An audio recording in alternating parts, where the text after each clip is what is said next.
സ്ത്രീകളെ ഒരാളിനെയും 36 വർഷത്തിനിടയിൽ ദുരുപയോഗം ചെയ്തിട്ടില്ല. പക്ഷേ ഇവിടെ വനിതാ കമ്മീഷനുണ്ട്, WCC എന്നൊരു സിനിമയിൽ പെണ്ണുങ്ങൾക്ക് സംഘടനയുണ്ട്. ഇവിടെ സ്ത്രീ പുരുഷ സമത്വത്തിന് വേണ്ടി വാദിക്കുന്ന ഞാൻ വിശ്വസിക്കുന്ന കമ്മ്യൂണിസ്റ്റ് പ്രസ്ഥാനം ഭരിക്കുന്ന കേരളത്തിൽ പിണറായി വിജയൻ വാ തുറന്നാൽ സ്ത്രീ പുരുഷ സമത്വത്തെ കുറിച്ചാണ് സംസാരിക്കുന്നത്. പക്ഷേ കയറൂരി വിടുന്ന ഒരു നല്ല വിഭാഗം സ്ത്രീകൾ കേരളത്തിൽ ഇന്നുണ്ടെന്നുള്ളതാണ്. കാരണം ഏത് വിധേയനെയും ഏത് പുരുഷനെയും പുച്ഛത്തോടെ കാണുകയും പുരുഷന്റെ പേരിൽ കേസ് കൊടുക്കാനും മടിയില്ലാത്ത, അല്ലെങ്കിൽ ഏത് ഹീനമായ പ്രവൃത്തിയും നടത്താൻ മടിയില്ലാത്ത ഒരു കൂട്ടം ഈ സ്ത്രീകളുള്ള സമൂഹമാണ് ഇന്ന് കേരളം. ഉറപ്പാണ് അത് വരും കാലങ്ങളിൽ കേരളത്തിൽ അത് ഭയങ്കര ദോഷം ചെയ്യും. അപ്പൊ അങ്ങനെയുള്ളൊരിടത്ത് ഇവിടെ ഒരു സംഘടന വന്നു, മെൻസ് അസോസിയേഷൻ എന്ന് പറഞ്ഞു. ആ മെൻസ് അസോസിയേഷൻ മുമ്പൊരു ജാഥ നടത്തിയ ഏതാണെന്ന് ചോദിച്ചാൽ, ജനിപ്പിച്ച് ജന്മം കൊടുത്ത് വളർത്തി വലുതാക്കി 19 വയസ്സ് വരെ വളർത്തിയ ഒരു കുട്ടി, അദ്ദേഹം കമ്മ്യൂണിസ്റ്റ് പാർട്ടിക്കാരനാണ്, അദ്ദേഹത്തിന്റെ അച്ഛൻ വലിയ നേതാവാണ് തിരുവനന്തപുരത്ത്. ആ മനുഷ്യന്റെ മകളെ DYFIയിലുള്ള പാർട്ടിക്കാരനായ DYFIക്കാരനായ ഒരുത്തൻ, വേറെ 2 കല്യാണം കഴിച്ച ഒരുത്തൻ, അവളുടെ അച്ഛന്റെ പ്രായമാകാൻ വേണമെങ്കിൽ പ്രായമുള്ള ഒരുത്തൻ അവളെ രഹസ്യമായി കൊണ്ടുപോയി ഗർഭിണിയാക്കിയപ്പോൾ ആ കുട്ടിയെ കൊല്ലാനോ അല്ലെങ്കിൽ അവളെ വീട്ടിൽ നിന്ന് അടിച്ചിറക്കാനോ ഈ തന്ത മനസ്സ് വെച്ചില്ല. അദ്ദേഹം ഒരുപാട് അവളെ ബ്രെയിൻ വാഷ് ചെയ്യിച്ച് ഒരു ആശുപത്രിയിൽ, ഒരു ഹൈടെക് ആശുപത്രി കൊണ്ടുപോയി പ്രസവിപ്പിച്ചിട്ട് അവളുടെ സമ്മതത്തോടു കൂടി, അവളാണ് ആ ശിശുക്ഷേമ സമിതിയിൽ ഒപ്പിട്ട് കൊടുത്തത് ഈ കുട്ടിയെ അവിടെ ഏൽപ്പിക്കാനായിട്ട്. ഒപ്പിട്ട് കൊടുത്തിട്ട് ഒരു 2 ആഴ്ച കഴിഞ്ഞപ്പോൾ മറ്റേ കാമുകന്റെ കയ്യിൽ വീണ്ടും അവളെ കിട്ടിയപ്പോൾ അവർ തമ്മിൽ ഒന്നാവുകയും ഈ അച്ഛനെ വേണമെങ്കിൽ തൂക്കിക്കൊല്ലുകയോ അല്ലെങ്കിൽ നാട്ടിൽ റോഡിലിട്ട് എറിഞ്ഞു കൊല്ലുകയോ ചെയ്യട്ടെ എന്ന് പറഞ്ഞിട്ട് അവള് പരസ്യമായി ചാനലുകളിൽ വന്നിരുന്ന് ബഹളം ഉണ്ടാക്കി, പ്രശ്നം ഉണ്ടാക്കി, സർക്കാരിനെ നാണം കെടുത്തുന്ന രീതിയിലൊക്കെ ചെയ്തപ്പോൾ ഈ സംഘടന ആ അച്ഛന് വേണ്ടി പ്രകടനം നടത്തിയവരാണ്. എനിക്കത് ഭയങ്കരമായിട്ട് ഇഷ്ടപ്പെട്ട ആളാണ്. കാരണം എനിക്കൊരു മോനേ ഉള്ളൂ, മോളില്ല. എങ്കിൽ പോലും ഞാൻ ആലോചിച്ചത് എൻ്റെ 27 വയസ്സുള്ള എൻ്റെ മകൻ ഒരു മോളായിരുന്നെങ്കിൽ അവൻ ഇതുപോലെ, ആ മോൾ ഇതുപോലെ അവിഹിതമായി ഗർഭം ധരിച്ച് വന്നിരുന്നുവെങ്കിൽ, 2 കല്യാണം കഴിച്ച് 2ലും കുട്ടികളൊക്കെ ഉണ്ടാക്കി നടക്കുന്ന ഒരുത്തൻ എൻ്റെ മകളെ നശിപ്പിച്ചു എന്ന് പറഞ്ഞാൽ ഞാൻ മുൻപിന്നൊന്നും ആലോചിക്കില്ല. അവനെ കൊന്നിട്ട് ചിലപ്പോൾ ഞാൻ ചാവും അല്ലെങ്കിൽ ജയിലിൽ പോകും. അങ്ങനെയുള്ള നാട്ടിൽ ആ പ്രകടനം നടത്തിയതിനോട് എനിക്ക് ഈ സംഘടനയോട് വലിയ ഇഷ്ടം തോന്നി. അവരെന്നെ വിളിച്ചിട്ട്, ഞങ്ങൾ ദിലീപിനെ ഇങ്ങനെ ഹരാസ് ചെയ്യുന്നത്, ന്യായമായ കേസും വാദവും എല്ലാം നടന്നോട്ടെ, അയാൾ തെറ്റ് ചെയ്തെങ്കിൽ ശിക്ഷിക്കട്ടെ, പക്ഷേ പൊതുസമൂഹം എന്ന് പറഞ്ഞുകൊണ്ട് യൂട്യൂബിലും ചാനലുകളിലും ഇയാളെ ഇങ്ങനെ കൊല്ല ചെയ്യുന്നതിനെതിരെ ഞങ്ങളൊരു പ്രകടനം നടത്തുന്നു, സാറ് വന്ന് അതൊന്ന് ഉദ്ഘാടനം ചെയ്യാമോ എന്ന് ചോദിച്ചു. ഞാൻ പറഞ്ഞു പിന്നെന്ത്, ഞാൻ വരാം എന്ന് പറഞ്ഞു. അങ്ങനെ ഞാൻ ഉദ്ഘാടനം ചെയ്യാൻ പാളയം രക്തസാക്ഷി മണ്ഡപത്തിൽ ചെന്നപ്പോൾ ഇവരൊരു 50-ന് താഴെ ആളേ ഉള്ളൂ, പക്ഷേ ഒരു 100 പോലീസുകാരുണ്ട്. അവിടെ ചെന്നു, അവർ ബാനറൊക്കെ നൂത്ത് ഇങ്ങനെ ജാഥ തുടങ്ങാനായിട്ട് നൂർത്ത് നിർത്തിയപ്പോൾ ഒരു CI വന്ന് എന്നോട് പറഞ്ഞു, സാർ ഇതിലൂടെ ഇടപെടരുത്, സർക്കാരിന്റെ നിയമം അനുസരിച്ച് ജാഥ നടത്താൻ പാടില്ല, ഇവിടെ കൊറോണയുടെ പ്രശ്നമുള്ളതുകൊണ്ട് നിബന്ധനയുണ്ട്, പ്രകടനങ്ങൾ സമ്മതിക്കരുതെന്ന്. ഞാൻ ചോദിച്ചു, അല്ല 50-ന് താഴെയുള്ളവർക്ക് പ്രകടനം നടത്താമല്ലോ, എല്ലാ ചടങ്ങുകളിലും 50 പേർക്ക് പങ്കെടുക്കാമല്ലോ. ഇല്ലല്ലോ സാർ, റോഡിലൂടെ പ്രകടനം നടത്താൻ സമ്മതിക്കില്ല, അങ്ങനെ പ്രകടനം നടത്തുകയാണെങ്കിൽ കേസെടുക്കും, അതിൽ സാറിനെയും ഞങ്ങൾ പ്രതിയാക്കും. അപ്പൊ ഞാൻ പറഞ്ഞു, ഞാൻ നിയമത്തിനകത്ത് നിന്ന് ജീവിക്കുന്ന ഒരാളാണ്, ഞാൻ ആ വട്ടിയൂർക്കാവ് അജിത്ത് എന്ന് പറഞ്ഞാൽ എൻ്റെ സംഘാടകനെ വിളിച്ചിട്ട് ഞാൻ പറഞ്ഞു, ഇങ്ങനെ CI പറയുന്നത് ഇങ്ങനെയാണ്, ഞാൻ എന്തായാലും ഉദ്ഘാടനം ചെയ്യില്ല, നിങ്ങളും ഈ പ്രകടനം നടത്താതിരിക്കുന്നതാണ് ഭംഗി എന്ന് പറഞ്ഞാൽ അത് അവിടെ വെച്ച് പിരിച്ചു. അപ്പൊ CI എന്നോട് അഭിനന്ദനവും പറഞ്ഞു, ഒരു തലവേദന മാറ്റി തന്നതിന് നന്ദി എന്ന് പറയുകയും ചെയ്തത്. അത്രയും ബന്ധമേ എനിക്ക് ആ സംഘടനയോടുള്ളൂ. ഞാൻ പറയുന്നു, കേരളത്തിൽ എനിക്ക് തോന്നുന്നു വരും കാലങ്ങളിൽ നിങ്ങളൊക്കെ അമേരിക്കയിൽ നിന്ന് തിരിച്ച് നാട്ടിലെത്തുമ്പോൾ നോക്കിക്കോളൂ, ഇവിടെ പുരുഷ സംരക്ഷണ സംഘടനകൾ ഒരുപാട് ഉണ്ടാവാൻ സാധ്യതയുണ്ട്. ഓക്കെ, വ്യക്തമാണ്. ഇന്നലെ കഴിഞ്ഞ ദിവസങ്ങളിൽ നമ്മൾ ഈ ചർച്ച ഞാൻ അതുമായിട്ട് ബന്ധപ്പെട്ട ചർച്ച വെച്ചപ്പോൾ അവരുടെ പ്രതിനിധികൾ നമ്മൾ ഈ പ്ലാറ്റ്ഫോമിൽ വന്നിരുന്നു. ഞാൻ നീതുവിലേക്ക് പോവുകയാണ്. നമ്മളൊരു ലേഡി സ്പീക്കർ ഇവിടെ ഉണ്ട്, നീതു സംസാരിച്ചു. ഹായ്, നമസ്കാരം ദിനേശ് ചേട്ടാ. നമസ്കാരം.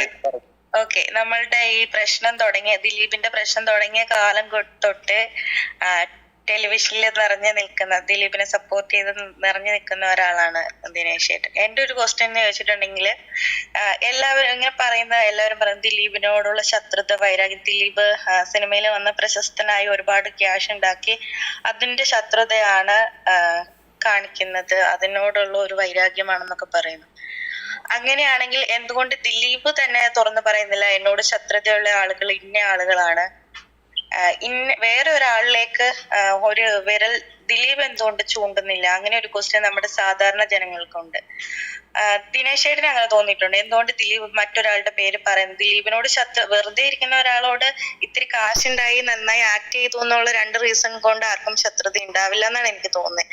പിന്നെ എന്തൊരു റീസൺ കൊണ്ട്, അല്ലെങ്കിൽ ആർക്കാണ് ദിലീപിനോട് യഥാർത്ഥത്തിൽ ശത്രുത എന്ന് ദിലീപ് എന്തുകൊണ്ട് ഇതുവരെയും തുറന്നു പറഞ്ഞില്ല? അങ്ങനെ ഒരു ക്വസ്റ്റ്യൻ ആണ് എനിക്ക് നീതു, എനിക്ക് പറയാനുള്ളത് അതിന് കൃത്യമായ മറുപടി പറയണമെങ്കിൽ അയാളാണ് പറയാനുള്ളത്. പക്ഷേ ഞാൻ നേരത്തെ പറഞ്ഞതുപോലെ എല്ലാം മോളിൽ ഇരിക്കുന്ന ഒരുത്തൻ കണ്ടോളൂ എന്ന് പറഞ്ഞ് നടക്കുന്ന ഒരുത്തനാകുമ്പോൾ അവൻ ഇവരുടെ പേരിലൊന്നും പറയില്ല, പേരിൽ ചൂണ്ടില്ലായിരിക്കാം. അല്ലെങ്കിൽ ഈ കേസ് കഴിഞ്ഞാൽ ചിലപ്പോൾ ചൂണ്ടുമായിരിക്കാം, അതെനിക്കറിയില്ല. പക്ഷെ ഞാൻ ഒരു കാര്യം, ഒരു സെക്കൻഡ് ഒന്ന് ഇടപെടുകയാണെ. ഇപ്പം അദ്ദേഹം 100 ഡേയ്സ് ജയിലിൽ കിടന്നു, പുറത്തിറങ്ങി വന്നു.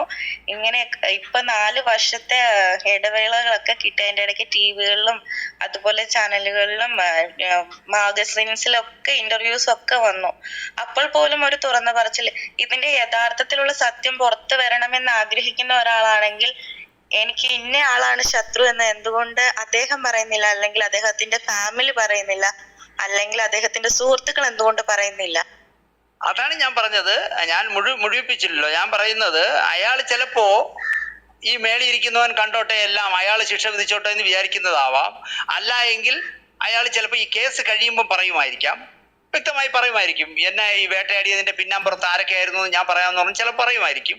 അതിനെപ്പറ്റി എനിക്കറിയില്ല. പക്ഷെ ഞാൻ നീതുവിന്റെ സംശയങ്ങൾക്ക് എൻ്റെ ഒരു കാഴ്ചപ്പാടിൽ ഞാൻ ഒരു മറുപടി പറയാം. ഇപ്പോ ഈ ശുദ്ധൻ ദുഷ്ടന്റെ ഫലം ചെയ്യുന്ന പോലെ ഇയാൾ ഒരുപാട് സിനിമയിൽ ശത്രുക്കളെ ഉണ്ടാക്കിയിട്ടുണ്ട്. ഇപ്പൊ ഒരു എക്സാമ്പിൾ പറയാം.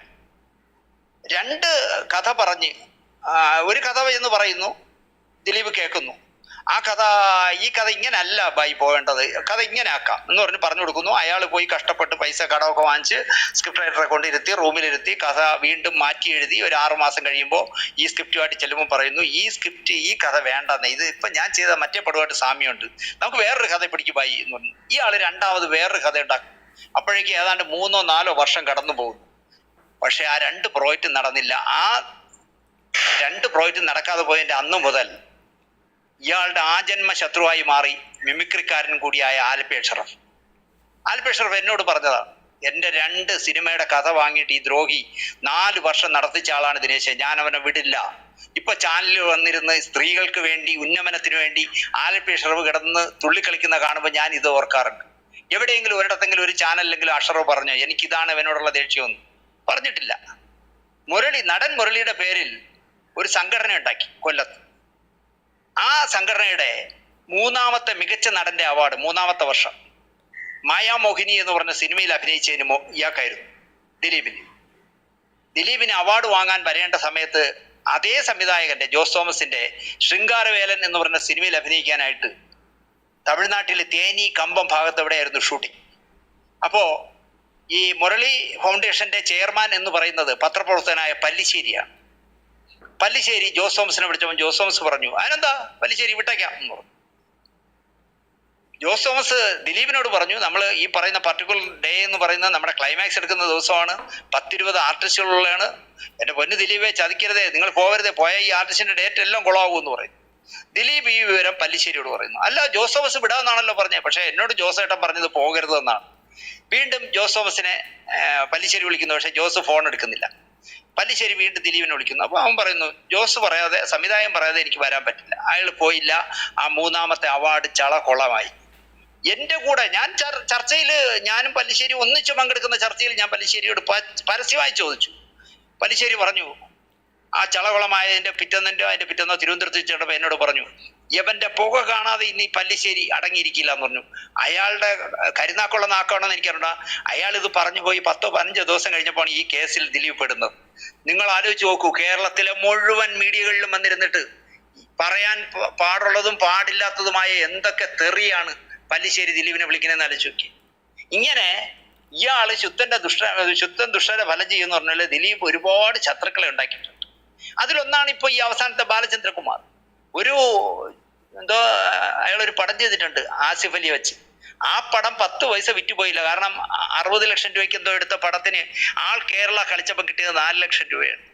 അങ്ങനെ പൊളിഞ്ഞുപോയ ഒരു പടം ചെയ്ത സംവിധായകനെ അയാൾ ചെന്നൊരു കഥ പറയുന്നു, ശ്രീലങ്കൻ പടത്തിന്റെ ഒരു കോപ്പിയും കൊണ്ട് ചെന്നിട്ട് ഇത് നമുക്ക് ഇങ്ങനെ അടിച്ചു മാറ്റി ചെയ്താൽ വലിയ ഹിറ്റ് ആവാൻ സാധ്യതയുണ്ടെന്ന് ചെന്ന് വീഴുമ്പോൾ ഏതോ ഒരു ദുർബല നിമിഷത്തിൽ ഇയാൾ ചെയ്യാൻ പായി എന്ന് പറയുന്നു.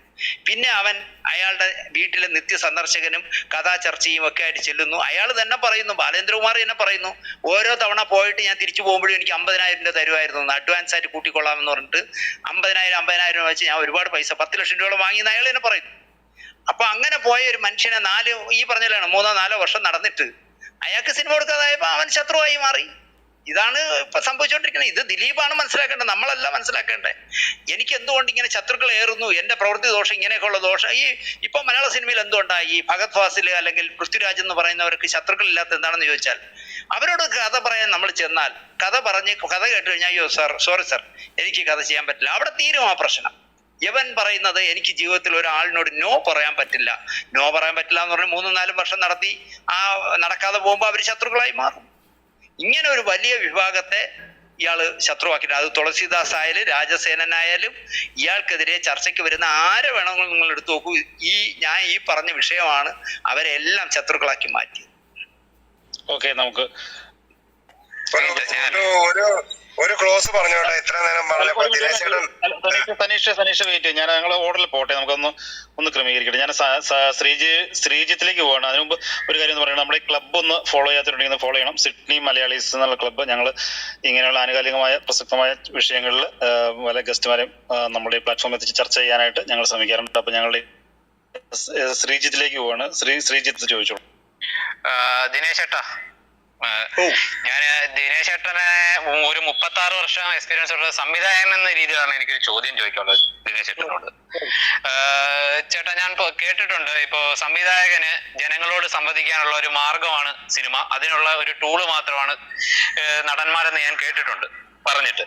അങ്ങനെ നോക്കുമ്പോ ഇപ്പോ ഒരു പ്രീ പ്രൊഡക്ഷനിൽ ഇരിക്കുന്ന ഒരു പടം, തിരക്കഥ സംഭാഷണം എഴുതിക്കൊണ്ടിരിക്കുന്ന ഒരു പടത്തില് ഇപ്പം 5 വർഷം കാലം നീണ്ട ഇടവേള വർക്ക് ചെയ്യുന്ന ഒരു സംവിധായകൻ വിചാരിച്ചു കഴിഞ്ഞാൽ പേരുദ്ധരിക്കാതെ ഇങ്ങനെയുള്ള സംഭാഷണങ്ങൾ ആ നടനെ കൊണ്ട് പറയിപ്പിക്കാനോ റെക്കോർഡ് ചെയ്തെടുക്കാനും കഴിയില്ല ദിനേശ് ചേട്ടാ.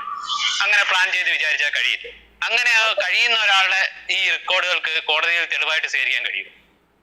കാരണം ഈ ഒരു ഡയലോഗ് എഴുതി കൊടുത്തിട്ട് ഇതൊന്ന് പറഞ്ഞു നോക്കൂ, എനിക്ക് ആ ഇമോഷൻ കിട്ടണമെന്ന് പറഞ്ഞ ആ സംവിധാനം ചെയ്യാൻ കഴിയും. അങ്ങനെ ചെയ്യാനുള്ള സംവിധാനം ഇല്ലേ സംവിധാനത്തിൽ? അറിയാൻ വേണ്ടിയാണ് സിനിമ വിചാരിച്ചതുപോലെ ഞാൻ ചെയ്ത ബംഗ്ലാവിന്റെ കൂടെ നന്നായിട്ട് ഓടാതെ പോയപ്പോ ഞാൻ അതിന് മനസ്സ് നടത്തി. എന്റെ കുറെ കാശൊക്കെ പോയി നഷ്ടം വന്നപ്പോ ഞാൻ എന്ത് ചെയ്യുന്നറിയോ, ഞാൻ തിരുവനന്തപുരത്ത് എഡിറ്റിങ്ങും ഡബിങ്ങും ആയിട്ടുള്ള ഒരു സ്റ്റുഡിയോ തുടങ്ങി. ആ സ്റ്റുഡിയോയിൽ നിന്ന് ഞാനൊരു 11 വർഷക്കാലം സീരിയലുകൾ മാത്രം ചെയ്ത ആളാണ്. അപ്പോൾ ഈ സ്റ്റുഡിയോയിലെ എഡിറ്റിങ്ങും കാര്യങ്ങളുമായി ബന്ധപ്പെട്ട് റെക്കോർഡിങ്ങുമായിട്ടൊക്കെ ബന്ധപ്പെട്ട് 11 വർഷക്കാലം നടന്നതിൽ നിന്ന് ഒരു കാര്യം പറയാം. നമുക്ക് ഇപ്പൊ ഞാൻ സംസാരിക്കുന്നത് തന്നെ വേണമെങ്കിൽ നിങ്ങൾക്ക് കൃത്യമായി ബുദ്ധിപൂർവ്വം എഡിറ്റ് ചെയ്തെടുക്കാമെങ്കിൽ വേറെ അർത്ഥതലങ്ങൾ ഉണ്ടാക്കാൻ കഴിയുമെന്ന് വിശ്വസിക്കുന്ന ഒരാളാണ് ഞാൻ. നടക്കും. ഇപ്പോ ഈ ബാലചന്ദ്രകുമാർ പോലീസിന് സമർപ്പിച്ചിരിക്കുന്ന എല്ലാ ഓഡിയോയും എഡിറ്റ് ചെയ്തതാണ്, ഒറിജിനൽ അല്ല. അതുകൊണ്ട് തന്നെ ഈ ക്വസ്റ്റ്യൻ ചെയ്യലും ബഹളവും ആർഭാടവും ഒക്കെ നടക്കുന്നുള്ളല്ലാതെ ഈ പറയുന്ന ഒരു ഓഡിയോയും കേരളത്തിലെ ഇന്ത്യയിലെ ഒരു കോടതിയും എടുക്കില്ല. ഓക്കെ, വ്യക്തമാണ്. ഞാൻ ഒരു കാര്യം, ചെറിയ കാര്യം കൂടെ കൂട്ടിച്ചേർക്കാനുണ്ടായിരുന്നു. യെസ്. അതേപോലെ ചേട്ടാ, ഇപ്പം മലയാള സിനിമയുടെ സെറ്റപ്പ് എനിക്ക് അറിയാത്തോണ്ട് ചോദിച്ചാ. ചേട്ടൻ പറഞ്ഞ കണക്ക് കൗബോയ്സ് എന്ന് പറഞ്ഞൊരു പടം എടുത്തതാണ്. അത് ഹിന്ദി സിനിമയായ ബാദ്ഷയുടെ ഒരു വളരെ മോശമായ ഒരു കോപ്പിയായിരുന്നു. അങ്ങനെ എടുത്ത ഒരാൾക്ക് ഇങ്ങനെ ഒരു മികച്ച നടൻ പെട്ടെന്ന് അവസരം കൊടുക്കുമോ, അതോ ഇത്ര വർഷങ്ങൾക്ക് ശേഷം അങ്ങനെ ഒരു സംവിധാനം മലയാള സിനിമയിലുണ്ടോ? അല്ല, അതാണ് ഞാൻ പറഞ്ഞത്. ഇപ്പൊ ഞാൻ പറയാം, അയാള്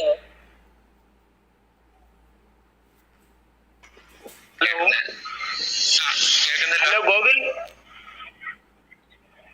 ഗോകുൽ പറഞ്ഞോ. ഞാനൊരു ക്ലബ്ബ് എന്ന് പറഞ്ഞ ഇതില് പങ്കെടുത്തോണ്ടിരിക്കുന്നോണ്ട് ശബ്ദം ഭയങ്കര ഫീബിളാ. പറഞ്ഞോ.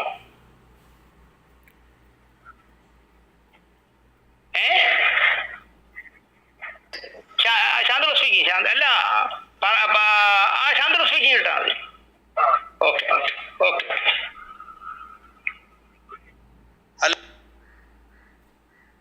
ഹലോ. ഓക്കെ, സംസാരിച്ചോളൂ. അതായത് എന്നെ ചോദിച്ച ചോദ്യം ഒന്നുകൂടി ചോദിക്കാം ചേട്ടാ. ഇപ്പം ബാദ്ഷ എന്ന് പറഞ്ഞൊരു ഹിന്ദി സിനിമ, ഷാരൂഖ് ഖാന്റെ ഭയങ്കര ഫേമസ് ആയ ഹിന്ദി സിനിമ, അത് വിദേശത്ത് വെച്ച് വളരെ മോശമായ രീതിയിൽ എടുത്തൊരു സിനിമ. എടുത്തൊരു സംവിധായകന് 7 വർഷങ്ങൾക്ക് ശേഷം ദിലീപിനെ പോലെ, ദിലീപ് പെടുന്ന സമയത്ത് നമുക്കറിയാം ദിലീപിന്റെ ഒരു സ്റ്റാറ്റസ് എന്തായിരുന്നു. വലിയ ഹിറ്റുകൾ കൊടുത്തൊരു നടൻ. എന്ന് പറഞ്ഞു കഴിഞ്ഞാൽ അന്ന് നമ്മുടെ മെയിൻ താരങ്ങൾക്ക് പോലും ഇച്ചിരി മോശമായിരുന്ന സമയത്ത് വലിയ ഹിറ്റുകൾ കൊടുത്തോണ്ടിരുന്ന ഒരു നടൻ ഇങ്ങനെ ഒരു അവസരം കൊടുക്കുന്ന ഒരു രീതി മലയാളത്തിലുണ്ടോ? ഇത് രണ്ട് കാര്യങ്ങളുണ്ട്. ഒന്ന്, ഇപ്പൊ ഞാന് ദിലീപ് എന്നല്ല A or B എന്ന് പറയാം, ഏതെങ്കിലും ഒരു നടനോടൊരു കഥ പറയാൻ പോയിട്ട്, ഞാൻ ഫഹദ് ഫാസിലിനോടൊരു കഥ പറയാൻ പോയി. മറിയമുഖം എന്ന് പറഞ്ഞ സിനിമ ചെയ്യുന്ന സമയത്താണ് ചെന്നത്. അയാളുടെ കാരവനിൽ ചെന്നു, ഞാനും സ്ക്രിപ്റ്റ് റൈറ്ററും കൂടെ ചെന്നു, ഒരു കഥ പറഞ്ഞു. കഥ കേട്ടിട്ട് അയാൾ പറഞ്ഞു, ഞാൻ ഈ ഹൈടെക് കഥകൾ ഇനി കുറച്ച് ദിവസം ചെയ്യുന്നില്ല, ഞാൻ ഇനി കുറച്ച് ഗ്രാമീണ കഥാപാത്രങ്ങൾ കഴിഞ്ഞിട്ടേ ചിന്തിക്കുന്നുള്ളൂ, തൽക്കാലം ഈ സബ്ജക്റ്റ് ചെയ്യാൻ എന്നെ കൊണ്ട് കഴിയില്ല. അതായത് പണി നന്നായി, മെസ്സേജ് നാളെ മുതൽ വരണ്ടെന്നാണ്, മനസ്സിലായില്ലേ? ഞാൻ പിന്നെ ഫഹദിനെ പുറകെ പോയിട്ടേ ഇല്ല. അത് എൻ്റെ ഒരു കോംപ്ലക്സോ എൻ്റെ ഒരു കുഴപ്പമൊക്കെ ആയിരിക്കാം. ഇയാൾ വീണത് എങ്ങനെയെന്ന് എനിക്ക് ഇതുവരെ അറിയില്ല. ആദ്യമായിട്ട് എങ്ങനെ ദിലീപിനെ ഇയാൾ പരിചയപ്പെട്ടെന്നും എനിക്കറിയില്ല. എങ്ങനെ ഈ 4 വർഷം ദിലീപ് ഇങ്ങനെ ചെലവും കൊടുത്ത്, ആഹാരവും കൊടുത്ത്, ചെല്ലുമ്പോഴൊക്കെ 50,000 രൂപ വെച്ചും കൊടുത്ത് ഇയാൾ ഏത് വീക്ക്നെസ് പിടിച്ചാണ് കൂടെ നടന്നതെന്ന് എനിക്ക് അറിയില്ല.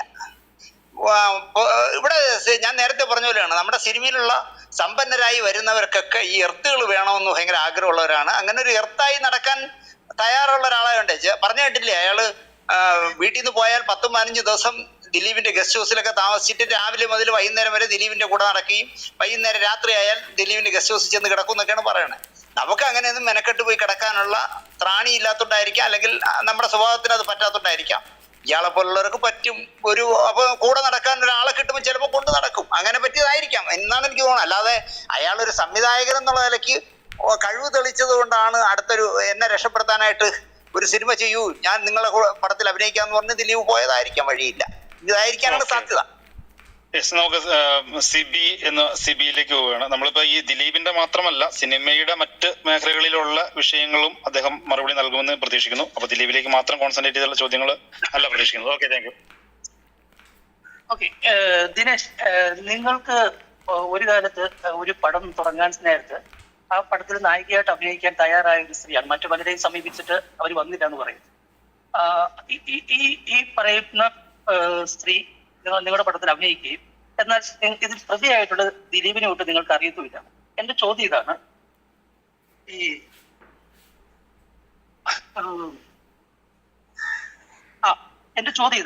നിങ്ങൾ ഇതിൽ നിങ്ങളോട് പരിചയമുള്ള ഒരാൾ പറയുന്ന ഒരു കാര്യം തെറ്റാണെന്നും പരിചയമില്ലാത്തൊരു കാര്യം ഒരാൾ പറയുന്നത് ശരിയാണെന്നാണ് പറയുന്നത്. അപ്പൊ ഇവിടെ ഒരു നിയമ സംവിധാനമുണ്ട്, ഇവിടെ ഒരു പോലീസ് സംവിധാനമുണ്ട്. അങ്ങ് ഇഷ്ടപ്പെടുന്ന ഒരു പാർട്ടിയാണ് ഇവിടെ ഭരിക്കുന്നത്. അപ്പോഴ് അങ്ങ് ഈ നിയമ സംവിധാനത്തെയോ പോലീസ് സംവിധാനത്തെയോ മാനിക്കാതെ, അല്ലെങ്കിൽ ഒരു വിധി വരുന്നവരെയും വെയിറ്റ് ചെയ്യാതെ, അതായത് എന്റെ വീടിന് തീപിടിച്ച് ഇവിടെ എല്ലാം ഇതായി എന്ന് പറഞ്ഞ് അങ്ങ് പറയുകയാണ്. അപ്പൊ അതിനകത്ത് എന്ത് ന്യായമാണോ? അതായത് താങ്കൾ ചോദിച്ച ചോദ്യത്തിൽ തന്നെ എല്ലാ ഉത്തരവും ഉണ്ട്. ഒന്ന്, ആ കുട്ടി വളരെ മാന്യമായ കുട്ടിയാണ്. ആ കുട്ടി ഈ നേരം വരെ, താങ്കൾ ഈ സംസാരിക്കുന്ന സമയം വരെ ആ കുട്ടി ഒരു മാന്യത കാണിച്ചിട്ടുണ്ട്. താങ്കൾ ശ്രദ്ധിച്ചിട്ടുണ്ടോ എന്ന് എനിക്കറിയില്ല. എനിക്കുണ്ടായ ഈ ദുരനുഭവത്തിന് കാരണക്കാരൻ ദിലീപാണെന്ന് ഇന്ന് വരെ പറഞ്ഞിട്ടില്ല. ഈ സമയം വരെ ആ കുട്ടി പറഞ്ഞിട്ടില്ല. യഥാർത്ഥ പ്രതിയെ പിടിക്കണമെന്നല്ലാതെ ഇന്ന ആളാണെന്ന് ഈ നേരം വരെ പറഞ്ഞിട്ടില്ല. അപ്പൊ താങ്കളെ പോലുള്ള പൊതുസമൂഹം അത് ദിലീപാണെന്ന് നിങ്ങൾ പറയുന്നു, പക്ഷെ ആ കുട്ടി പറയുന്നില്ല. അത് ആ കുട്ടി ആ മാന്യത കാണിച്ചു. 2, താങ്കൾ തന്നെ പറയുന്നു, എനിക്ക് വളരെ അറ്റാച്ച്മെന്റ് ഉള്ള, എനിക്ക് വേണമെങ്കിൽ ഒരു മോളായിട്ട് കാണാവുന്നതാണ്. കാരണം 30 വർഷം എൻ്റെ സുഹൃത്തായിരുന്ന ബാലുവിൻ്റെ മകളെ എൻ്റെ മോളായിട്ട് കാണാം, അല്ലെങ്കിൽ അനിയത്തിയായിട്ട് കാണാം. ഞാൻ എൻ്റെ സിനിമയിൽ വന്ന് അഭിനയിക്കാൻ വന്നപ്പോൾ ഞാൻ അവളെ എൻ്റെ അനിയത്തിയെ പോലെ തന്നെയാണ് നടന്നത്. അവൾ വർക്ക് കഴിഞ്ഞ് പോകാൻ നേരത്തെ എന്നോട് വളരെ രഹസ്യമായിട്ടൊന്ന് ചോദിച്ചു, ദിനേശ് ചേട്ടാ, ആ പാട്ടിലിട്ട ആ ഓറഞ്ച് കളറുള്ള ഡ്രസ്സ് ഞാൻ എടുത്തോട്ടെ എന്ന് ചോദിച്ചു.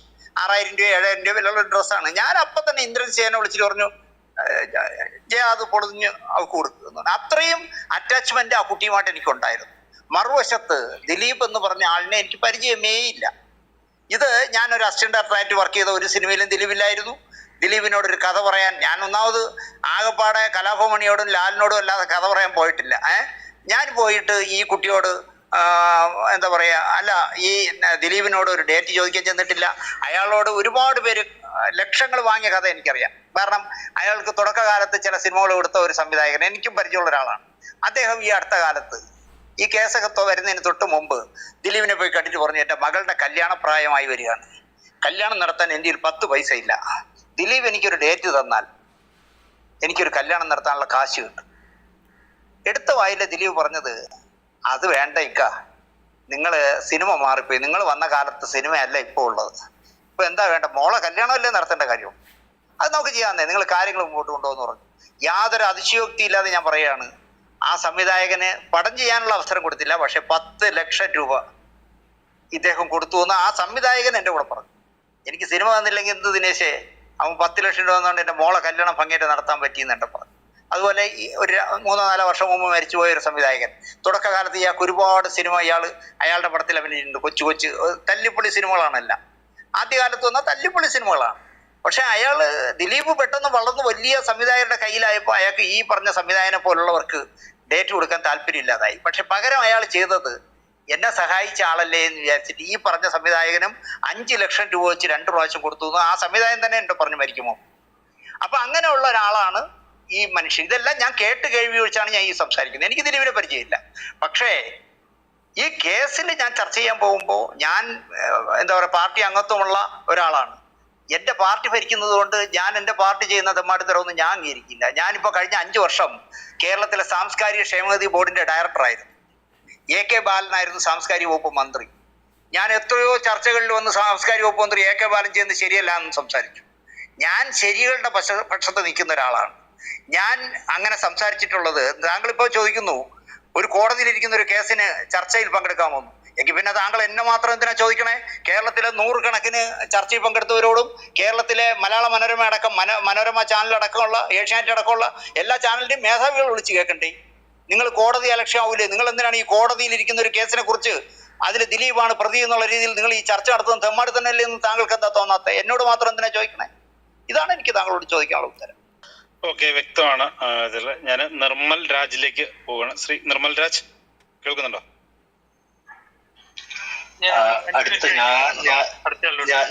ഞാനല്ല എടുത്തത് സംസാരിക്കുന്നത്, നിഷാന്ത്. അല്ല, നിർമ്മലാണ്. നിർമ്മൽ ചോദിച്ചോളൂ. ഞാനിപ്പം വന്നേ ഉള്ളൂ. ഞാൻ ഇന്ന് നിഷാന്തിലേക്ക് പോകണം. അതിനുശേഷം ഞാൻ സജിതയിലേക്ക് വരാം. Nishanth. Okay, thank you. Audible അല്ലേ? യെസ്. ഓക്കെ, എന്റെ ചോദ്യം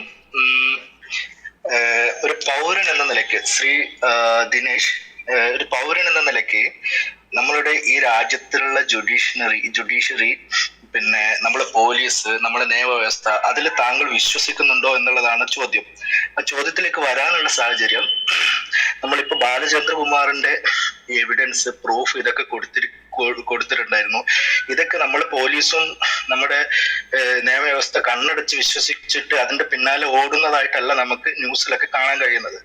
കാരണം അതിനെപ്പറ്റി അന്വേഷിച്ചത്, അത് ഈവൻ റിപ്പോർട്ട് ടിവിയിലാണ് ആദ്യം പുള്ളി അത് പല മീഡിയയിലും കൊടുത്തിട്ട് റിപ്പോർട്ട് ടിവി ആണ് അത് പിന്നെ നമ്മളിലേക്ക് എത്തിക്കാൻ വേണ്ടിയിട്ടുള്ള ചങ്കൂറ്റം കാണിച്ചു എന്ന് നമുക്ക് ന്യൂസൊക്കെ കാണുമ്പോൾ മനസ്സിലാക്കാൻ കഴിഞ്ഞത്. അപ്പൊ അതിൽ തന്നെ നികേഷ് അത് ആദ്യം അയാൾ പറഞ്ഞപ്പോൾ അത് വിശ്വസിക്കാതെ തന്നെ അതിലുള്ള ജെന്യൂനിറ്റി ഒരുപാട് തവണ അതിൽ അന്വേഷണം നടത്തിയിട്ടാണ് അത് പബ്ലിഷ് ചെയ്തിരിക്കുന്നത് തന്നെ.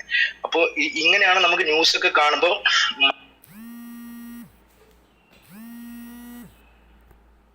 വോയിസ് നോട്ട് അത് ഐഡന്റിഫൈ ചെയ്തു എന്ന് പറയുന്നു. പിന്നെ ഈ ദിലീപ് തന്നെ അത് പുള്ളിയുടെ വോയിസ് അല്ല, എഡിറ്റഡ് ആണ് എന്നൊന്നും എവിടെയും പറഞ്ഞിട്ടില്ല. പുള്ളി അത് പിന്നെ പുള്ളിയുടെ ശബ്ദം തന്നെയാണ്. ആ എല്ലാ ക്ലിപ്പിംഗ്സും അതിനെതിരെ അത് എഡിറ്റഡ് ആണെന്നോ അത് കൃത്രിമമായിട്ട് ഉണ്ടാക്കിയതാണെന്നോ ആരും അവകാശപ്പെട്ടിട്ടില്ല ഇതുവരെ. ചോദ്യം ഞാൻ ചോദിച്ചു, നിങ്ങൾ നമ്മുടെ നിയമവ്യവസ്ഥയിൽ വിശ്വസിക്കുന്നുണ്ടോ എന്നുള്ളതാണ് എന്റെ ചോദ്യം, പോലീസിലും നമ്മുടെ ജുഡീഷ്യറിയിലും. ഞാൻ ഇന്നലെ മെനിങ്ങാന്ന് എൻ്റെ ഒരു പ്രോഗ്രാം, എൻ്റെ ലൈഫ് ക്യാമറ ആക്ഷൻ എന്ന് പറഞ്ഞ എൻ്റെ യൂട്യൂബ് ചാനലിലെ ഒരു പ്രോഗ്രാമിൽ ആമുഖമായിട്ട് ഞാൻ ഒരു കാര്യം പറഞ്ഞു. ഞാൻ സ്വസ്ഥമായിട്ട് വീട്ടിൽ ഉറങ്ങുന്നത് നമ്മളെ കാക്കാൻ കേരളത്തിൽ പോലീസുണ്ട് എന്നുള്ളതുകൊണ്ടാണ്. നമ്മുടെ രാജ്യം കാക്കാൻ പട്ടാളമുണ്ട് എന്നുള്ള ധൈര്യത്തിലാണ് നമ്മൾ ഇവിടെ ജീവിക്കുന്നത്. പോലീസിനെയും പട്ടാളത്തിനെയും നിയമത്തെയും ബഹുമാനിക്കുന്ന എൻ്റെ യൂട്യൂബ് ചാനൽ തുടങ്ങുന്നത് വരെ ഏതാണ്ട് 56 വയസ്സ് വരെ ഒരു പെറ്റി കേസിൽ പോലും പോലീസ് സ്റ്റേഷനിൽ പോകാത്ത, ഞാനിപ്പോൾ ഒരു കേസിലെ പ്രതിയാണ്. ഈ യൂട്യൂബ് ചാനലിൽ ഒരു ശബ്ദം കൊടുക്കുന്ന ഒരു നടിയെക്കുറിച്ച് ഒരു എപ്പിസോഡ് ചെയ്തതിൻ്റെ പേരിൽ അവരെൻ്റെ പേരിൽ മുഖ്യമന്ത്രിക്ക് ആത്മഹത്യാക്കുറിപ്പ് കൊടുക്കുകയും അങ്ങനെ മുഖ്യമന്ത്രി ജാമ്യമില്ലാ വകുപ്പിട്ട് കേസെടുത്ത ഒരാളാണ് ഞാൻ. ഇപ്പം ഞങ്ങൾക്ക് അതുകൊണ്ട് തന്നെ പോലീസ് സ്റ്റേഷനിൽ പോയിട്ടില്ല എന്ന് ഇനി പറയാൻ പറ്റില്ല. കാരണം ഞാൻ 56-ാമത്തെ വയസ്സിൽ പോലീസ് സ്റ്റേഷനിൽ കയറിയ ആളാണ്. അതങ്ങനെ നടക്കട്ടെ. ഞാൻ ജുഡീഷ്യറിയെ വിശ്വസിക്കുന്ന ആളാണ്. ഇപ്പം തന്നെ എനിക്ക് ജുഡീഷ്യറിയോടുള്ള ബഹുമാനം ഏറുകയാണ്. കാരണം നമ്മൾ മാനിപ്പുലേറ്റ് ചെയ്യാൻ ഭരിക്കുന്ന ഭരണകർത്താക്കളോ അന്വേഷിക്കുന്ന അന്വേഷണ ഉദ്യോഗസ്ഥന്മാരോ വഴിവിട്ടു പോയാൽ പോലും അതെടുത്തു വെച്ച് നോക്കിയിട്ട് വിധി പറയുന്ന ജുഡീഷ്യറി ശരിയായ പാതയിലൂടെ പോകും എന്ന് വിശ്വസിക്കുന്ന ഒരാളാണ് ഞാൻ.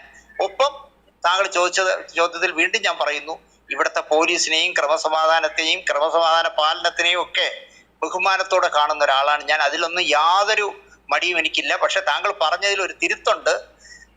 എഡിറ്റഡ് വേർഷൻ അല്ല കൊണ്ടുവന്നെന്ന് ദിലീപ് പറഞ്ഞു എന്ന് പറയരുത്.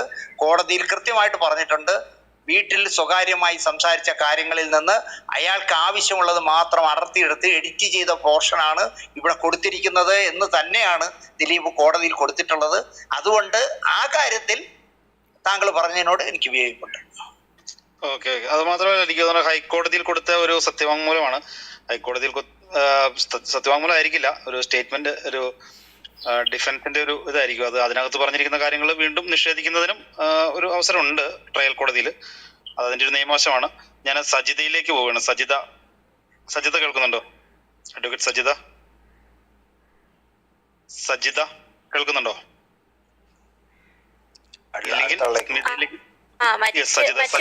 സംസാരിക്കട്ടെ, എന്നിട്ട് ഞാൻ സംസാരിക്കാം. ഓക്കെ, ഞാൻ സ്മിതയിലേക്ക് പോവുകയാണെങ്കിൽ സ്മിത ചോദിച്ചോളൂ. ഞാൻ വളരെ കൗതുകത്തോടു കൂടി ഈ സംഭാഷണം ഞാൻ കേട്ടുകൊണ്ടിരിക്കുകയായിരുന്നു. ശാന്തിപിള്ള സാറ് പലവട്ടം പറയുന്ന ഒരു കാര്യമുണ്ട്, എനിക്ക് ദിലീപിനെ നേരിട്ട് പരിചയമില്ല, ഞാൻ കേട്ടുകേൾവി അല്ലെങ്കിൽ മറ്റുള്ളവർ പറഞ്ഞുള്ള അറിവിൽ നിന്നാണ് ഞാൻ പറയുന്നത്.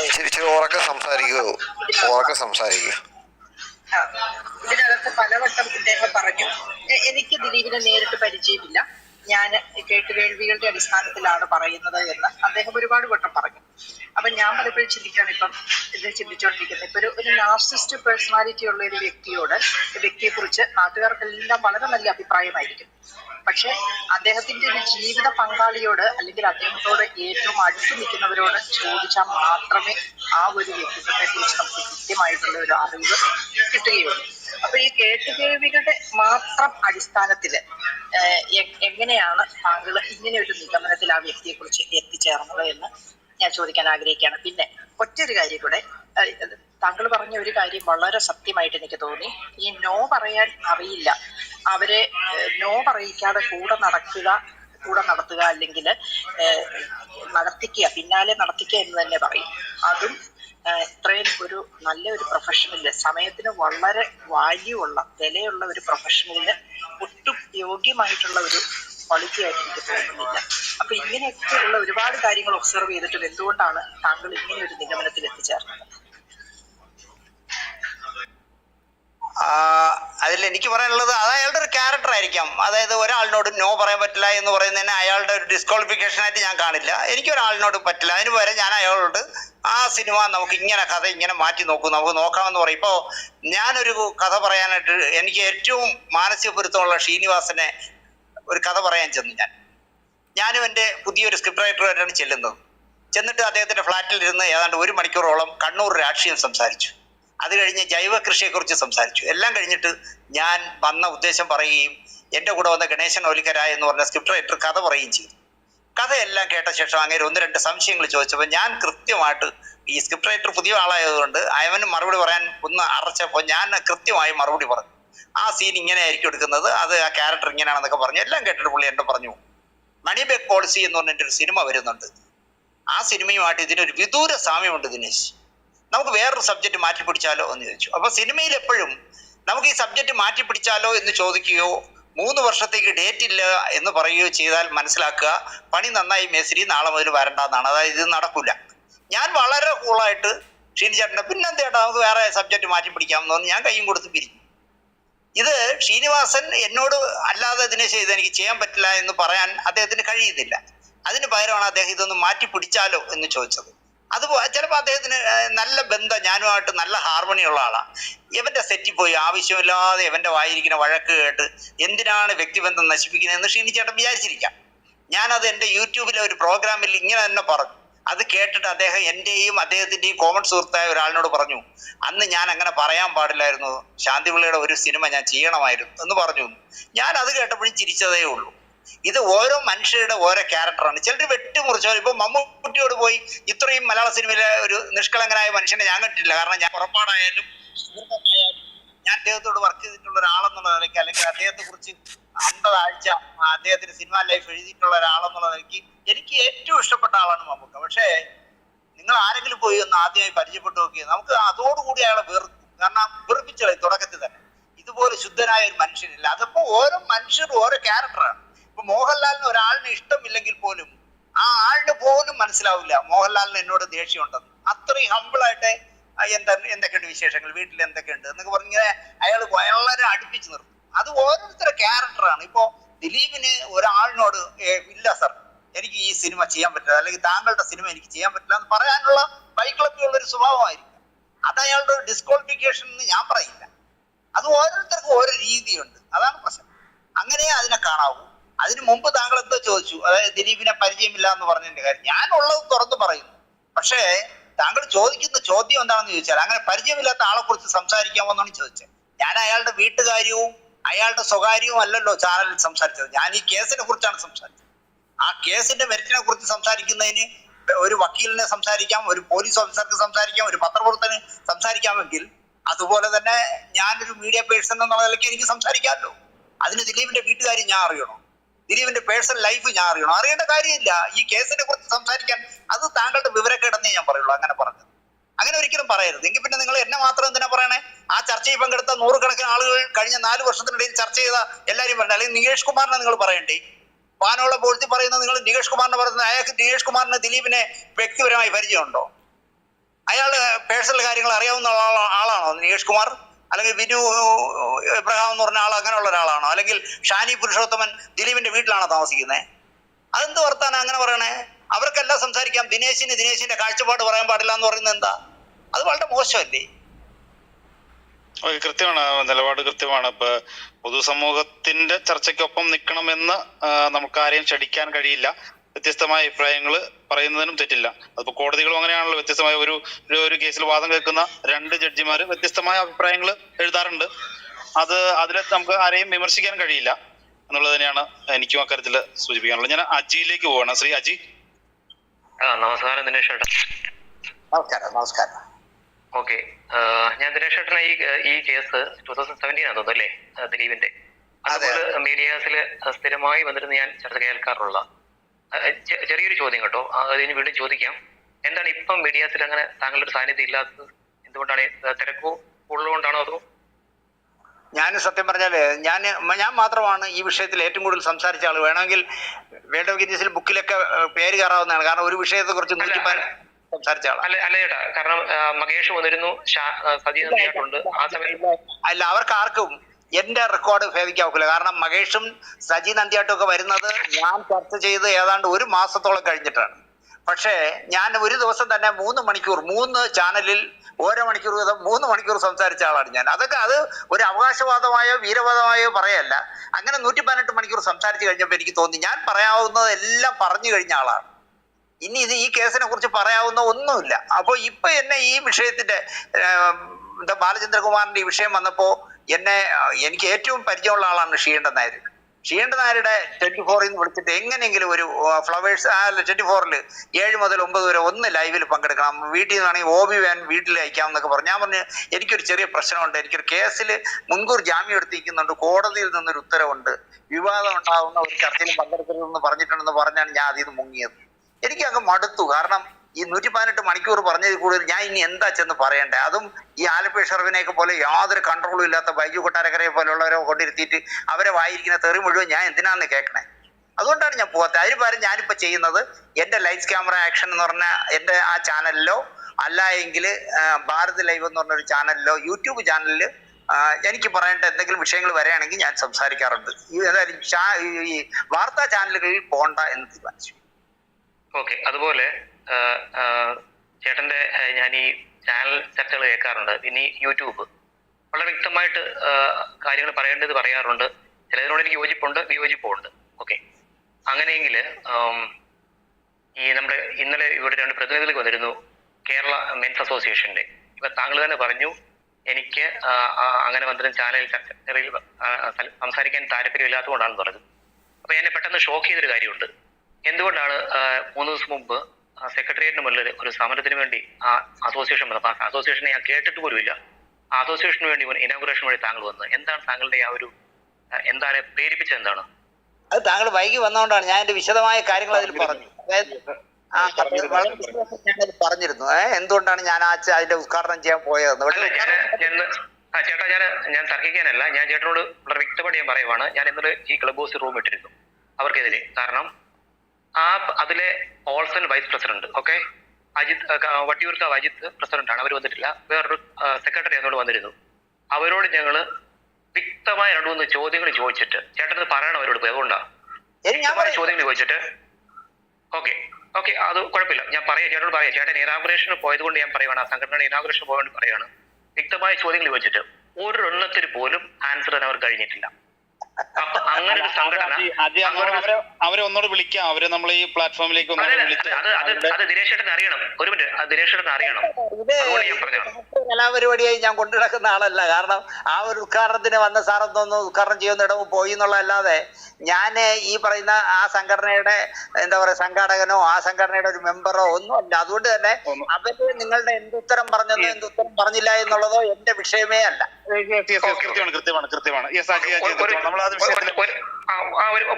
ഒരു കാര്യം കൂടെ, അതുപോലെ വേറൊരു കാര്യം, ഒരു സല്യൂട്ടുണ്ട്. ഈ കാര്യത്തിൽ ദിലീപിന്റെ കേസിൽ കുറെ ചോദ്യങ്ങൾ ചോദിക്കാറുണ്ട്. പിന്നെ താങ്കളുടെ വാക്ചാതുര്യത്തിന് മുന്നിൽ ഞാൻ തോറ്റുപോകുന്നു. എനിക്ക് തോന്നുന്നില്ല ഈ ക്ലബ് ഹൗസിൽ ഇപ്പൊ ഇരിക്കുന്ന ഒരാൾ പോലും ജയിക്കുമെന്ന് തോന്നുന്നില്ല. അതുകൊണ്ട് ഞാൻ ഇവിടെ നിർത്തുന്നു. ചോദിക്കാൻ വളരെ ഉണ്ടായിരുന്നു. അജി നമ്മുടെ സ്ഥിരം ഒരു സ്പീക്കറാണ്. അദ്ദേഹം ഇവിടെ വന്ന് ഗസ്റ്റ് വരുമ്പോൾ നമ്മൾ സംസാരിക്കാറുള്ള ഒരു സ്പീക്കറാണ്. ഞാൻ ഖനിയിലേക്ക് പോവുകയാണ്. ഇപ്പൊ നമ്മുടെ ഗസ്റ്റ് വന്നിരിക്കുന്നത് അത് അദ്ദേഹത്തിന്റെ അഭിപ്രായങ്ങൾ നമ്മുടെ ക്ലബ് മെമ്പേഴ്സുമായിട്ടൊക്കെ ഷെയർ ചെയ്യുന്നതിനാണ് നമ്മൾ ഗസ്റ്റുകാരെ വിളിക്കുന്നത്. ഇപ്പൊ അദ്ദേഹം ശ്രീ ശാന്തിവിള ദിനേശ് ഇവിടെ വന്ന് നമ്മളോട് സംസാരിച്ചുകൊണ്ടിരിക്കുന്നത്. അതുകൊണ്ടാണ് ഞാൻ കൂടുതൽ ക്വസ്റ്റ്യനിലേക്ക് പോവാറുണ്ട്. വ്യക്തമാണ്. ചോദിക്കുകയാണെങ്കിൽ അജി 100 ചോദ്യം ചോദിച്ചാലും ഞാൻ മറുപടി പറയും. തീർച്ചയായിട്ടും. ഞാൻ ഖനിയിലേക്ക് പോവാണ്. ഖനി ചോദിച്ചോളൂ. ഖനി കേൾക്കുന്നുണ്ടോ? സാർ എനിക്ക് ചോദിക്കാം. വരാം. ഒരു സെക്കൻഡ്. അല്ല, ദിനേശ് എന്താ പറഞ്ഞത്? ഞാൻ ക്ലിയർ ആയില്ല, ഒന്ന് പറയോ ദിനേശ്? അജി എന്നോട് ഞാൻ അതിന് മറുപടി പറയും. ഏത് സംഘടനയുടെ ഒരു മിനിറ്റ് വരുന്നു. ഏത് സംഘടനയെ കുറിച്ച് ചേട്ടാ? നിങ്ങളുടെ ഈ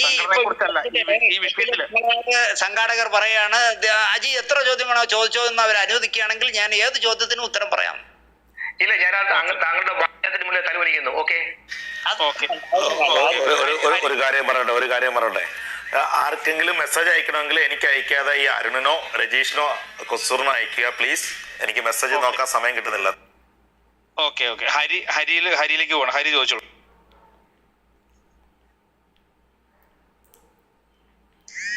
ഹരി കേൾക്കുന്നുണ്ടോ? ഹരി ഇല്ലെങ്കിൽ ദേവിലേക്ക് പോകണം. ദേവ്. നമസ്കാരം ദിനേശ് ചേട്ടാ. നമസ്കാരം ദേവ്, പറയും. ദിനേശ് ചേട്ടാ, ഞാൻ ചേട്ടന്റെ ലൈറ്റ്സ് ആക്ഷൻ ക്യാമറ അതിന്റെ സ്ഥിരം പ്രേക്ഷകനാണ്. ചേട്ടന്റെ എല്ലാ പ്രോഗ്രാംസും ഒക്കെ കാണാറുണ്ട്. ചേട്ടന്റെ സംസാര രീതിയും ആ ഒരു മാറ്ററിലുള്ള കാര്യങ്ങളൊക്കെ എനിക്ക് ഭയങ്കര ഇഷ്ടമാണ്. പക്ഷെ ഈ ദിലീപിന്റെ ഈ ഒരു കേസിൽ ചേട്ടന്റെ ചില പ്രസ്താവനകളോട് എനിക്ക് യോജിക്കാൻ കഴിയുന്നില്ല. ആദ്യം ഞാൻ ദിലീപ് നിരപരാധിയാണെന്നാണ് ഞാൻ വിചാരിച്ചിരുന്നത്. പക്ഷെ ചേട്ടന് ഇപ്പോ ഈ ബാലചന്ദ്രകുമാറിന്റെ ഇപ്പൊ ഈ വെളിപ്പെടുത്തലുകളിൽ ഒട്ടും സത്യമില്ല എന്ന് ചേട്ടന് പറയാൻ പറ്റുമോ? കാരണം പുള്ളിക്കാരൻ പറയുന്ന കാര്യങ്ങളിൽ എല്ലാം പുള്ളി ഉറച്ചു നിൽക്കുന്നുണ്ട്. പിന്നെ ഇതൊരു ഗൂഢാലോചനയാണ് എന്ന് ഒരിക്കലും അത് കേൾക്കുന്ന ഒരു പൊതുസമൂഹം എന്നാണ് ഞാൻ അതിനെ വിലയിരുത്തുന്നത്. അവർക്ക് തോന്നുന്നില്ല. കാരണം അദ്ദേഹം പറയുന്ന കാര്യങ്ങൾ അത് സിറ്റുവേഷൻ ആണെങ്കിലും ബേസ്ഡ് ആയിട്ട് വരുന്ന അതിന്റെ തെളിവുകൾ, പുള്ളി പുറത്തുവിട്ട തെളിവുകളാണെങ്കിലും ഇതിനെല്ലാം കണ്ണിക്കുന്നുണ്ട്. അപ്പോ ചേട്ടനത് മനസ്സ് തുറന്ന് പറയാൻ പറ്റുമോ? പുള്ളി ഇതൊരു ദിലീപിനെ മനഃപൂർവ്വം കൊടുക്കാൻ വേണ്ടി വന്ന ഒരു വ്യക്തിയാണെന്നും ഈ ഒരു കാര്യത്തിൽ ഒട്ടും തന്നെ സത്യമില്ല എന്ന് ചേട്ടന് പറയാൻ പറ്റുമോ? എനിക്ക് അതിന് ആകെ ദേവിനോട് ഒരു ഒറ്റ കാര്യം പറയാനുള്ളൂ. ദേവ്, അതായത് ഇപ്പൊ ഒരു 3 ദിവസം മുമ്പ് വിളിച്ച ഒരാൾ എന്നെ വീണ്ടും വിളിച്ചിട്ട് ഞാൻ മെനിങ്ങാന്ന് വിളിച്ചിരുന്നു എന്ന് പറഞ്ഞാൽ അയാളുടെ പേര് പോലും ഓർക്കാത്ത ഒരാളാണ് ഞാൻ. കാരണം എൻ്റെ തലയിൽ അതിന് സ്ഥലമില്ല എന്ന് തോന്നും ബ്രെയിനില്. പക്ഷേ 2017 മുതൽ 17, 18, 19, 20, 21 5 വർഷക്കാലം അയാളുടെ നിഴല് പോലെ കൂടെ നടന്നിട്ട് അയാളുടെ എല്ലാ വർത്തമാനങ്ങളും റെക്കോർഡ് ചെയ്ത് അതിൽ നിന്ന് ആവശ്യമായ സാധനങ്ങൾ റീ എഡിറ്റ് ചെയ്ത് അതിനെ കൊണ്ടുവന്ന് പോലീസ് ഉദ്യോഗസ്ഥന് കൊടുത്തിട്ട് ഈ കേസിനെ വേറൊരു തലത്തിലേക്ക് കൊണ്ടുപോകാൻ ശ്രമിക്കുന്ന ബാലചന്ദ്രകുമാറിന്റെ ഉദ്ദേശശുദ്ധിയെ നിങ്ങൾക്ക് പോസിറ്റീവായിട്ട് എടുക്കാം, എനിക്ക് നെഗറ്റീവായിട്ടും എടുക്കാം. അത് കാലം തെളിയിക്കട്ടെ എന്ന് മാത്രമേ ഞാൻ പറയൂ. ഞാൻ എന്തായാലും ഇങ്ങനത്തെ പണി ചെയ്യില്ല. അല്ല ദിനേശേട്ടാ, ഞാൻ പറഞ്ഞു വരുന്നതെന്ന് പറഞ്ഞാൽ പുള്ളിക്കാരൻ കൊടുത്തേക്കുന്ന ഓഡിയോയിൽ നമുക്ക് അതായത് ഈ കേസിന് ആസ്പദമായ കാര്യങ്ങൾ മാത്രം കൊടുത്താൽ മതിയല്ലോ. വേറെ അതിൽ വരുന്ന സംഭാഷണങ്ങൾ അതിനകത്ത് ചേർക്കേണ്ട ആവശ്യമില്ലല്ലോ. അതായിരിക്കാം പുള്ളി പോലീസിന് കൊടുത്തിരിക്കുക, അതായിരിക്കും നമ്മൾ കേട്ടതോ. അപ്പോ അതിനകത്ത് നമ്മള് നീ വരുന്ന വഴിക്ക് ഊണ് കഴിച്ചോ എന്ന് ചോദിക്കുന്നതിൽ നിന്ന് ഊണ് വെട്ടിക്കളഞ്ഞാൽ നീ വരുന്ന വഴിക്ക് കഴിച്ചോ എന്നാവും. അതായത് അതിന് വേണമെങ്കിൽ മദ്യമായിട്ട് എടുക്കാം, അതിന് വേണമെങ്കിൽ കാപ്പി കുടിച്ചോ എന്നാക്കാം, നീ ആ ഊണ് കഴിച്ചിട്ട് എന്നാണെന്നും ആക്കാം. അതുകൊണ്ട് നമ്മൾ റീ എഡിറ്റ് ചെയ്ത സാധനത്തെ കുറിച്ച് എനിക്ക് വിശ്വാസമില്ല. കോടതിയും അങ്ങനെ കാണുമെന്നാണ് എന്റെ വിശ്വാസം. നേരത്തെ അജി പറഞ്ഞ പോലെ തന്നെ എനിക്ക് ചേട്ടനോട് സംസാരിച്ച് നിൽക്കാൻ പറ്റില്ല. എന്തായാലും ഞാൻ അതിന്റെ ഒരു ചോദ്യം ചോദിച്ചതേ ഉള്ളൂ. ചേട്ടാ, ഞാൻ ചേട്ടന്റെ സ്ഥിരം പ്രേക്ഷകനാണ്.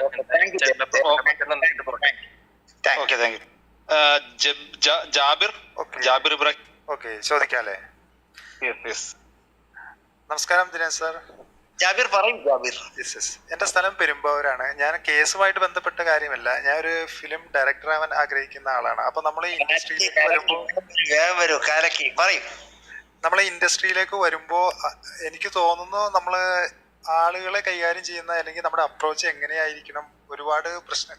സാറിന്റെ എക്സ്പീരിയൻസിൽ നിന്ന് അങ്ങനെ ഒരു അഡ്വൈസ്, ഒരു ഗൈഡൻസ് ആണ് ഞാൻ പ്രതീക്ഷിക്കുന്നത്.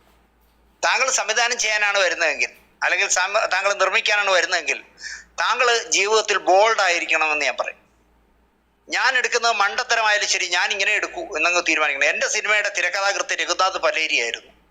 രഘുനാഥ് പലേരി നിങ്ങൾക്ക് അറിയാലോ, പൊൻകുട്ടിയിടുന്ന തട്ടാൻ അടക്കം, അല്ലെങ്കിൽ ദേവദൂതൻ അടക്കം, ഒരുപാട് സിനിമകളുടെ, മൈ ഡിയർ കുട്ടിച്ചാത്തൻ അടക്കം ഒരുപാട് സിനിമകളുടെ സ്ക്രിപ്റ്റ് എഴുതിയ ആളാണ്. അദ്ദേഹം എന്നെ ഒരു സ്വന്തം അനുജനെ പോലെയാണ് കാണുകയും സ്ക്രിപ്റ്റ് എഴുതാൻ തിരുവനന്തപുരത്ത് വന്നപ്പോൾ എൻ്റെ അമ്മയ്ക്ക് ദക്ഷിണ വെച്ച് കാലിത്തൊട്ട് തൊഴുകയും, അമ്മ കൊടുത്ത കസവ് മുണ്ടുടുത്ത് ശംഖുമുഖം ദേവീക്ഷേത്രത്തിൽ പോയി തൊഴുത് വന്നിട്ടാണ് ആദ്യമായിട്ട് സ്ക്രിപ്റ്റ് എഴുതാനിരുന്നത്. പക്ഷേ സിനിമ തുടങ്ങിയപ്പോൾ KM മാണി സാറായിരുന്നു, മരിച്ചുപോയ KM മാണി സാറായിരുന്നു സ്വിച്ച് ഓൺ. അദ്ദേഹം സ്വിച്ച് ഓണൊക്കെ നടത്തി. പാലയിലായിരുന്നു ലൊക്കേഷൻ. ആദ്യത്തെ സീനിലെ ആദ്യത്തെ ഷോട്ട് എന്ന് പറയുന്നത് എൻ്റെ സിനിമയിൽ അഭിനയിക്കുന്ന ബംഗ്ലാവ് ഒരു പ്രധാന ക്യാരക്ടറാണ്. ആ ബംഗ്ലാവിൻ്റെ മുന്നിലിരിക്കുന്ന ബുള്ളറ്റിൽ, അതായത് ഔത ഓടിക്കുന്ന ബുള്ളറ്റിൽ സാജൻ സൂര്യ ചെയ്യുന്ന കഥാപാത്രം നീണ്ടു നിവർന്ന് കിടക്കുന്നു ബുള്ളറ്റിന്റെ പുറത്ത്. അവിടേക്ക് ആ ബംഗ്ലാവിനകത്ത് നിന്ന് അവിടുത്തെ ജോലിക്കാരിയായ ഭാവന നടന്നു വന്ന് സാജന്റെ അടുത്ത് വന്ന് നിന്നിട്ട് എന്താ സ്വപ്നം കാണുകയാണോ എന്ന് ചോദിക്കുന്നതാണ് ഷോട്ട്. ഇതൊരൊറ്റ ഷോട്ടിൽ ഞാൻ നമ്പ്യാതിരോട് പറഞ്ഞു, ഒരു ക്രെയിൻ ഷോട്ട് ഇടുക. ക്രെയിനിൽ നമ്മൾ ആ ബംഗ്ലാവിന്റെ മുകളിൽ നിന്ന് ക്യാമറ പതിയെ ക്രെയിൻ താഴേക്ക് വരുമ്പോൾ വാതിലിന്റെ മുന്നിലേക്ക് ക്യാമറ എത്തുമ്പോഴേക്കും ഭാവന അകത്തുനിന്ന് കടന്നു വരിക. അവൾ ഇങ്ങനെ നടന്ന് വരുമ്പോൾ നമ്മളെ ട്രോളി ബാക്കിലേക്ക് പോകുമ്പോൾ സാജൻ സൂര്യ ഇൻക്ലൂഡ് ആവുക. ഒറ്റ ഷോട്ടിൽ തന്നെ എല്ലാം അതിലുണ്ടാവും. അതായത് ഈ ബംഗ്ലാവ് എന്ന് പറയുന്ന ഔദയുടെ ബംഗ്ലാവ് എത്ര വലിപ്പമുണ്ടെന്ന് അറിയാൻ പറ്റും, അവിടുത്തെ ജോലിക്കാരിയാണ് ഭാവന എന്നറിയാൻ പറ്റും, അവിടുത്തെ ജോലിക്കാരനാണ് സാജൻ സൂര്യ എന്നറിയാൻ പറ്റും. ആ സാജൻ സൂര്യ ചെയ്യുന്ന ക്യാരക്ടറും ഭാവനയുമായിട്ട് മാനസികമായി അടുപ്പമുണ്ടെന്നും മനസ്സിലാക്കാൻ കഴിയും ഒറ്റ ഷോട്ടിൽ തന്നെ.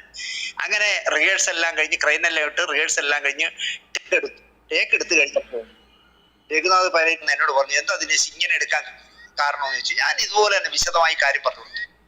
അല്ല ദിനേശ്, ഞാൻ ഉദ്ദേശിച്ചത് ഇങ്ങനെയല്ല, ഞങ്ങൾക്ക് എങ്ങനെ എന്ന് കേട്ടു. അദ്ദേഹം വേറൊരു സംഭവം പറഞ്ഞു, കട്ട് ചെയ്ത് എടുക്കാൻ. എനിക്ക് പരമ ബോറായിട്ട് തോന്നിയെങ്കിലും അദ്ദേഹത്തിനെ പിടക്കണ്ട എന്ന് വിചാരിച്ചിട്ട് ഞാൻ കട്ട് ചെയ്ത് എടുത്തു. ആ സീൻ അവിടെ തീർന്നു. പക്ഷെ അപ്പൊ തന്നെ ആ യൂണിറ്റിലുണ്ടായിരുന്ന ക്യാമറ അസിസ്റ്റന്റുമാരായാലും ലൈറ്റ് ബോയ്സ് ആയാലും അവർ പരസ്പരം നോക്കുകയായിരുന്നു. കാരണം ഏതാനും നിമിഷങ്ങൾക്കകം രഘുനാഥ് പലേരി ദിനേശ് ചേട്ടന്റെ വായിൽ നിന്ന് തെറി കേൾക്കുമെന്ന് അവർക്ക് ഉറപ്പായി. കാരണം ദിനേശിനെ അറിയാവുന്നുള്ളതുകൊണ്ടായിരിക്കണം. അവരെല്ലാം പരസ്പരം നിന്ന് ചിരിച്ചു എന്നാണ് പിന്നെ ഞാൻ അറിഞ്ഞത്. അടുത്ത സീൻ എടുക്കാൻ പോകും. ഇതുപോലെ തന്നെ അടുത്ത സീനിനെ എല്ലാം പ്ലാൻ ചെയ്ത് ഔദ വിഷം കഴിച്ച് അലറി വിളിക്കുമ്പോൾ ആ വിളി കേട്ടോണ്ട് ഓടി വരുന്ന ഭാവനയും സാജൻ സൂര്യയുമാണ്. സ്ക്രിപ്റ്റിൽ അങ്ങനെയാണുള്ളത്.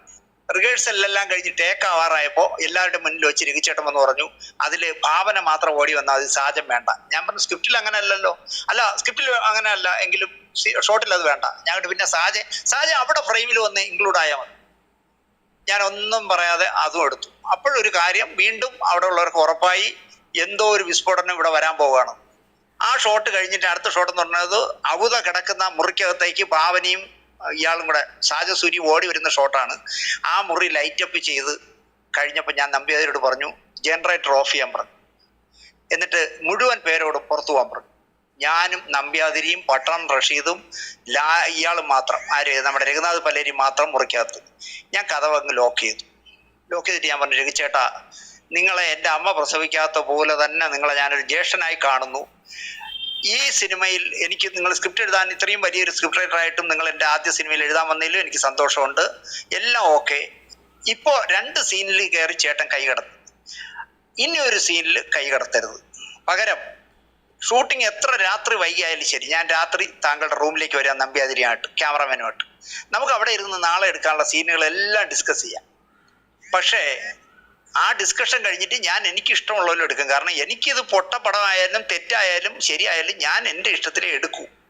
അതുകൊണ്ട് രഘുചേട്ടൻ ഇനി ഇതിലെ ഒരു ഷോട്ടിൽ കയറി കൈകടത്താൻ പാടില്ല എന്ന് പറഞ്ഞു. സംസാരിച്ച് തെറ്റി. ഞാൻ എടുത്ത വായില കേട്ടു, താൻ ഇതിൽ എത്ര രൂപ സ്ക്രിപ്റ്റ് എഴുതാൻ ചോദിച്ചെന്ന് കേട്ടു. അപ്പോൾ എമൗണ്ട് പറഞ്ഞു. ഞാൻ പറഞ്ഞു, എൻ്റെ ഇന്ന് എത്ര രൂപ വാങ്ങിയിട്ടുണ്ടെന്ന് അറിയാമെന്ന് ചോദിച്ചു. കാരണം പറഞ്ഞിരുന്ന എമൗണ്ടിനേക്കാൾ 15,000 രൂപ കൂടുതൽ പറ്റിക്കഴിഞ്ഞു. ഞാൻ പറഞ്ഞു, താങ്കൾക്ക് കോയമ്പത്തൂരിലേക്ക് പോകാൻ കാർ വേണോ ട്രെയിൻ വേണോ എന്താണെന്ന് വെച്ചാൽ പറയുമെന്ന് പറഞ്ഞു. അതെന്ത്? ഞാൻ പറഞ്ഞു, ഇനി ഒരു നിമിഷം ഈ സെറ്റ് നിൽക്കാൻ പാടില്ല. ഇറക്കി വിട്ടു. ഇത്രയും വലിയ സ്ക്രിപ്റ്റ് റൈറ്ററായ മനുഷ്യനെ ഇറക്കി വിട്ടു. ഞാൻ താങ്കളോട് പറയുന്നത്, താങ്കളൊരു സിനിമ സംവിധാനം ചെയ്യാൻ പോവുകയാണെങ്കിൽ തെറ്റായാലും ശരിയായാലും ഞാൻ പറയുന്ന രീതിയിൽ എൻ്റെ മനസ്സിൽ കൺസീവ് ചെയ്തിരിക്കുന്ന രീതിയിലേ എടുക്കൂ എന്ന് പറയാനുള്ള ചങ്കൂറ്റം താങ്കൾക്കുണ്ടെങ്കിൽ മാത്രമേ സിനിമയിൽ ഇറങ്ങാവൂ. ഇതാണ് എനിക്ക് താങ്കൾക്ക് തരാനുള്ള അഡ്വൈസ്.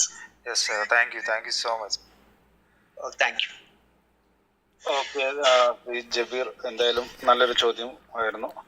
ഞാൻ ബസ്സിയിലേക്ക് പോവാണ്. ശ്രീ ബസ്സി, ഞാൻ അടുത്ത സംസാരിച്ചോളാം. ഞാനൊരു